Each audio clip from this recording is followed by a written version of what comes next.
Hai लोगोफोर नैबे आंनि गोदान भिडिअआव नोंथांमोननिसिम खुलुमनाय सिबिनायखौ जासिग्रोबाय दा नैबे गोदान आंनि भिडिअआव बेखौनो आं होनो सानदों जोंनिया मानगोनां दाख्लैसो देरहालांनाय एमपि जयन्त बसुमतारिया गिबिसिन लाइभआव फैनानै मा बुंलांखो नोंथांमोना इन्टारेस्टआव खोनासंदो आरो बिथाङा मा बिबुंथि होखो आरो मा मावनो बिथांखि लादों बिथाङा फोरमायलांबाय दा नोंथांमोना खोनासंलांबाय थादो কৃতজ্ঞতা মই প্ৰকাশ কৰিছোঁ যে যোৱা নিৰ্বাচনত অশেষ এটা কষ্টৰ মাজেৰে ভোটৰ যিখিনি কাৰ্যসূচী তাত অংশগ্ৰহণ কৰি মোক জিকাই দিলে তো মই আজি বুলি নহয় মই যোৱাকালিৰ পৰা আৰম্ভ কৰিছোঁ যোৱাকালি বিজনীত মই কৈছিলোঁ আজি বাক্সাৰ আমাৰ বাক্সা সমষ্টি তথা মুছলপুৰ তাৰপিছত এতিয়া হালবাৰী আমাৰ মানাস সমষ্টি এনেকৈ আদি কৰি যিমানকেইটা 9টা সমষ্টি আছে মোৰ কোকৰাঝাৰ লোকসভা সমষ্টিৰ অন্তৰ্গত তাৰ আমাৰ এনডিএ যিখিনি আমাৰ নেতৃবৰ্গসকল আছে জিলা বা আমাৰ সমষ্টি পৰ্যায়ৰ তালৈকে তেখেতসকলৰ লগত মই দেখা সাক্ষাৎ কৰিছোঁ উদ্দেশ্যটো সেইটো হ'ল যে নিৰ্বাচন জিকি যোৱাৰ পিছত তেখেতসকলক মানে দেখা সাক্ষাৎ কৰিব পৰা নাছিলে দেখা সাক্ষাৎটো মই কৰিলোঁ তাৰপিছত আমাৰ সাংসদ যি পুঁজি আছে সেই সাংসদ পুঁজিটো কেনেকৈ ব্যৱহাৰ কৰিব পৰা যায় সেইখিনি তেখেতসকলৰ মই আলোচনা কৰিছোঁ আৰু তেখেতসকলে থিৰাং কৰি দিব তিনিটা দল মিলি যাতে সাংসদ পুঁজিটো ৰাইজৰ ৰাজহুৱা যিখিনি অনুষ্ঠান য'ত নেকি ৰাজহুৱা প্ৰত্যেকটো জাতি জনগোষ্ঠীৰ কাৰণে উপযোগী হয় তেনেকুৱা আঁচনিবোৰ যাতে ল'ব পৰা যায় তাৰ কাৰণেও আহিছোঁ আৰু কৃতজ্ঞতা এটা প্ৰকাশ কৰিব লাগে সেইটোৰ কাৰণে আহিছোঁ আৰু বাকী সমস্যাবোৰ যিমানখিনি ৰাস্তা ঘাটৰ পৰা আৰম্ভ কৰি যি সমস্যাবোৰ আছে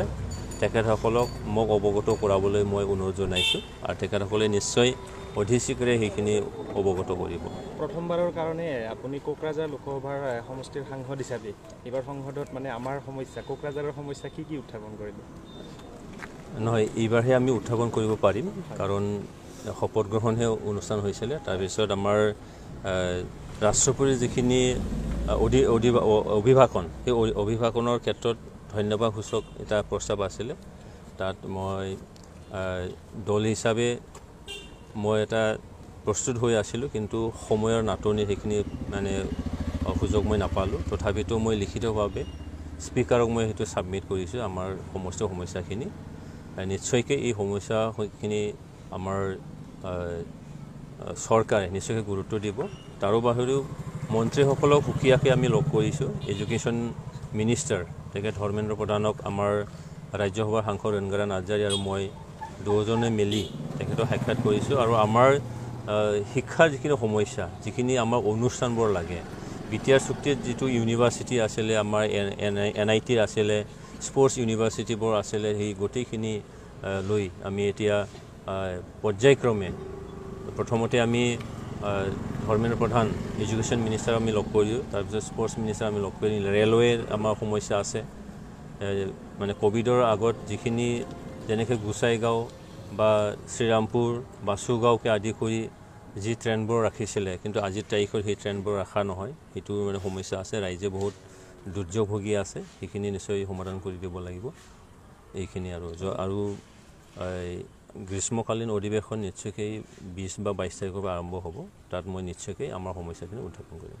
নৰেন্দ্ৰ মোদী ডাঙৰীয়া NDAৰ সিদিনাখন এটা মিটিং হৈছিলে সেই মিটিঙত বা সংসদৰ মজিয়াটো তেখেতে কৈছে যে